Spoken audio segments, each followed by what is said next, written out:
Today's class, a whole lot to learn.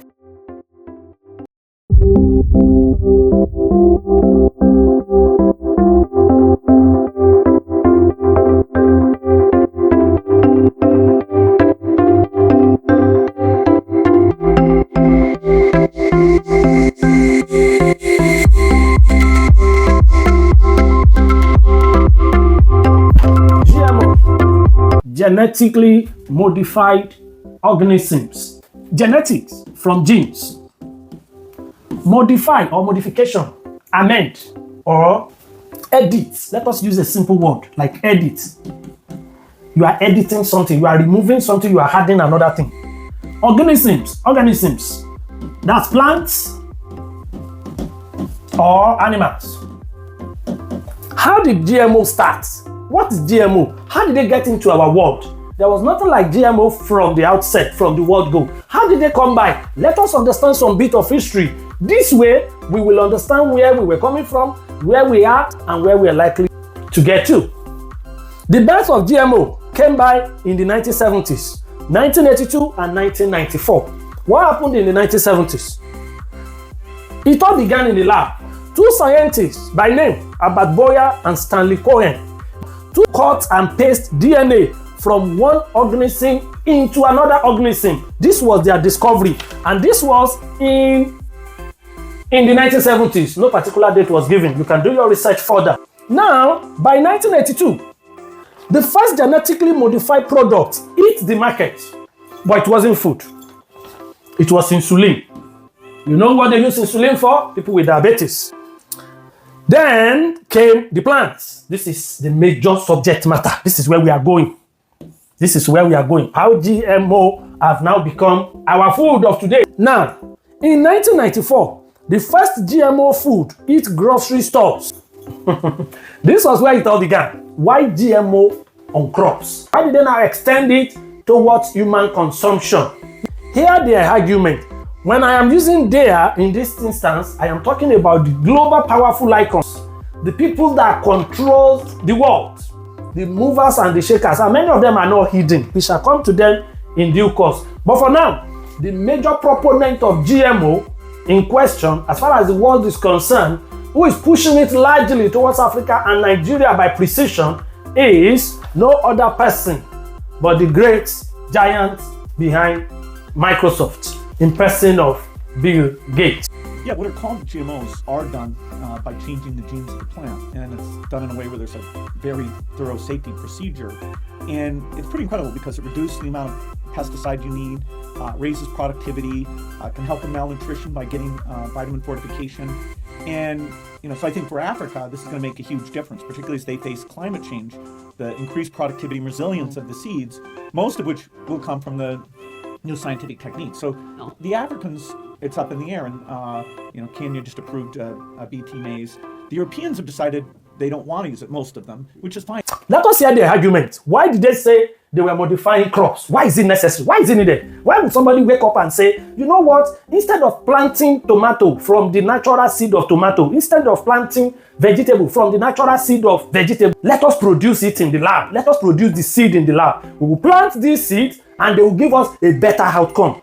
This is the summary of their argument. Why did they say they want to modify crops? Farming is tough. Why is farming tough? Drought, pests, insects, diseases, plant diseases, bad soil, poor soil. This is the summary of the rationale behind GMO.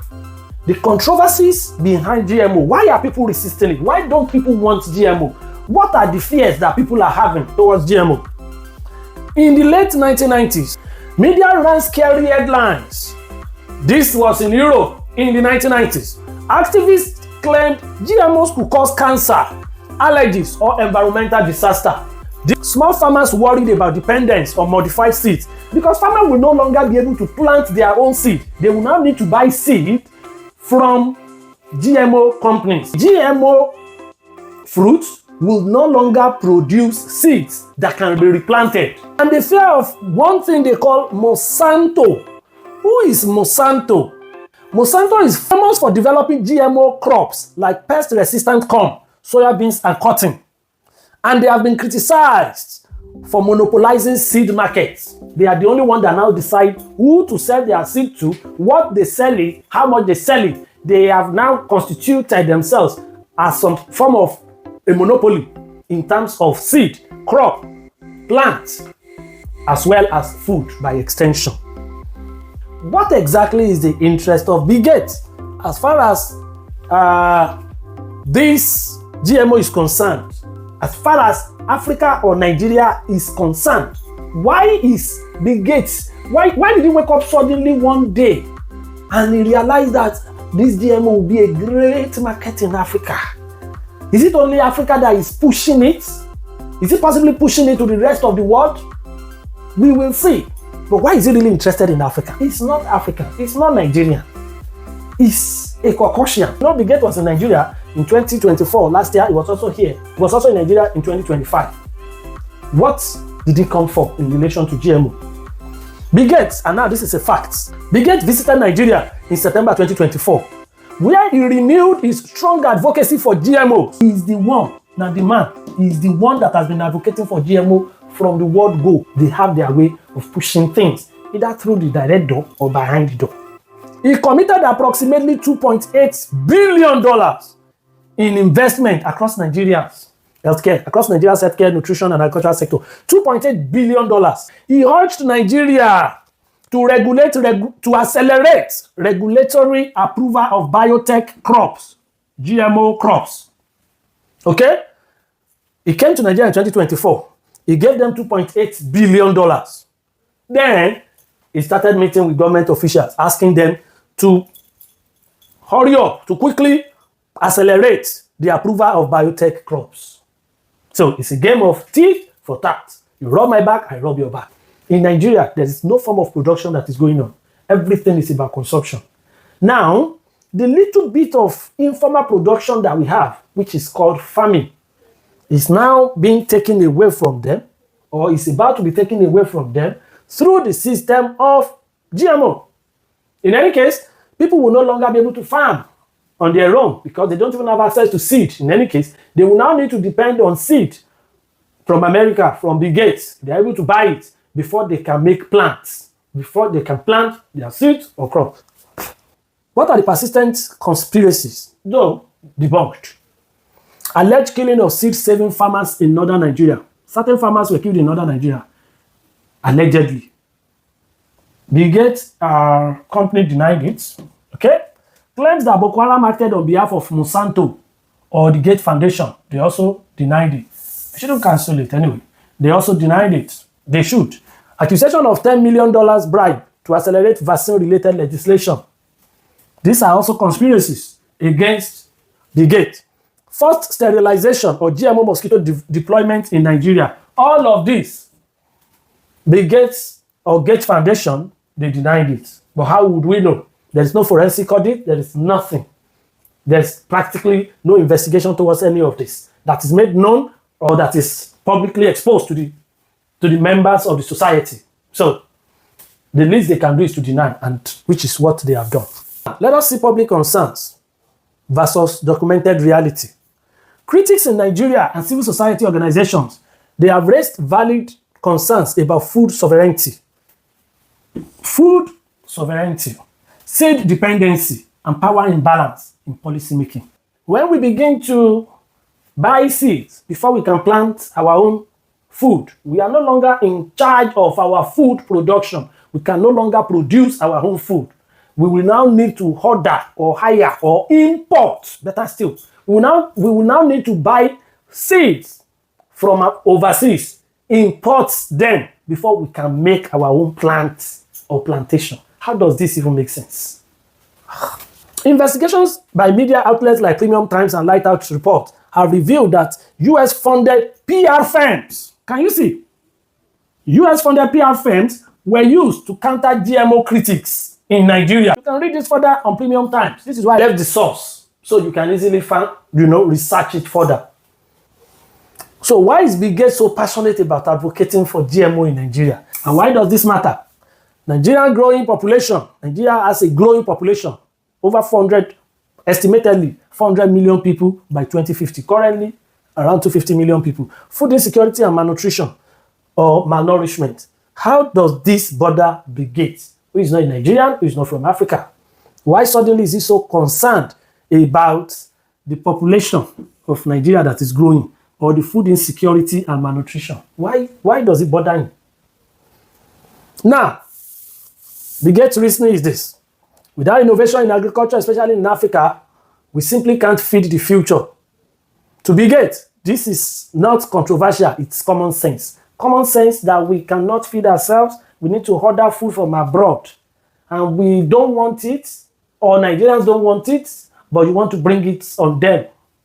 2050, where will Bill Gates himself be? Why is he so bothered about Nigerians, or the population of Nigeria by 2050? Let us move on. And why Nigeria specifically? Nigeria is Africa's largest economy and most populous nation.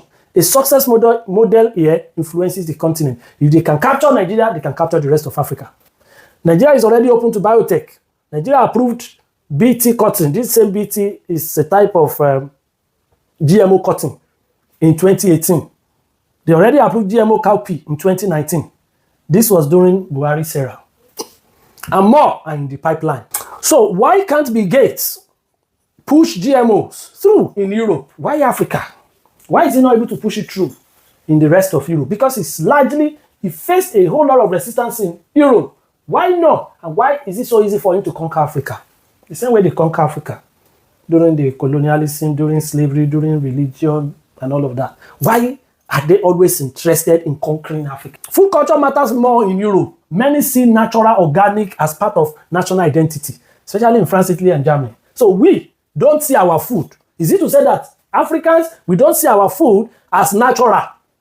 We don't see it as organic and local. We love our own food as well. It's just that the kind of leadership we have in cohorts with some Western interests, they like to trample upon our throats. They like to step or kneel on our neck. We love our food. Even in Europe, we don't eat any other food but African food. And that is the reason we have African stuff all over Europe, America, anywhere you can think of. So this is not peculiar to Europe. Europeans always ask, why mess with nature if we don't have to? Why do we mess with nature? Why not solve the problem of insecurity, the problem of insurgency, rather than enforcing or imposing GMO foods on us? There have been allegations around the fact that the reason insecurity is festering in the northern part of Nigeria, in the part of Nigeria where food is coming from, is so they could push the idea of GMO, allegedly. But is it not seeming to be like it? Bill Gates knows Europe is a hard no, so he focuses his resources in Africa, or in Africa. Let us see the countries that reject GMO. European countries, most of them, they say no to GMO. France, they ban cultivation, and they are strongly opposed to it. France, Germany, Austria, Hungary, Greece, Italy, Poland, Lithuania, Latvia, and lots more. They ban cultivation of GMO. They ban importation of GMO. Many of them. Let us see some of the Asian countries too. Russia, they ban cultivation and import of GMO crops and animals. You can't import it into their country. You cannot cultivate it. It's a crime in Russia. Like very many aspects, like very many other European countries. The same thing goes to China. They allow some GMO import for feed, but bans cultivation of most GMO food crops. Approval is slow and rare. China is also very regulated. Japan, no cultivation of GMO crops. Allow some labeled imports. Labeled imports. Who will label imports? Who will label any production? Who will label it? Japan, South Korea, even in India, GMO cotton is allowed, but GMO food crops are banned or delayed amid court battles and protests. They are fighting them as well in India. Let us look at African countries that are saying no to GMO. Tanzania bans GMO imports and trials as of 2019. Policies shifting slowly. Zambia fully bans GMO fruits and imports. Zimbabwe too does not allow GMO cultivation. They restrict import for food aid use only. Algeria, they fully ban it. Uganda. Some African countries like Nigeria, Kenya, Ethiopia, and South Africa, they have recently approved GMO crops under strict regulations. What strict regulation is in Nigeria that I know? There can't be any strict regulations in Nigeria. No way. Algeria, they fully ban it. Uganda. By the time GMO is introduced fully into the Nigerian system in such a way that we can no longer produce our own food, our own crops, our own seed, where we need to buy seed all the way from the US or the West before we can plant or before we can eat, food prices will go out of the roof. And what is the salary range in Nigeria? You know how low it is. So we will now be dealing properly with the effects of food being as high as that of fuel in Nigeria that is now going for the international rates, despite the salary that reflects completely opposite of what we are buying fuel. Porousness in Nigeria, anything goes. Easily, Bill Gates can have his way. People that are not even as wealthy, as rich as Bill Gates, they have their way easily. All you need to do is to pay some influencers, social media influencers, and bam, they have their way.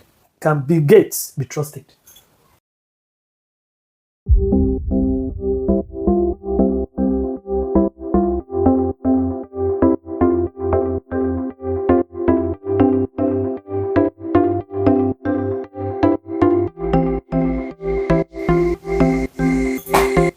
Thank you. I rest my case.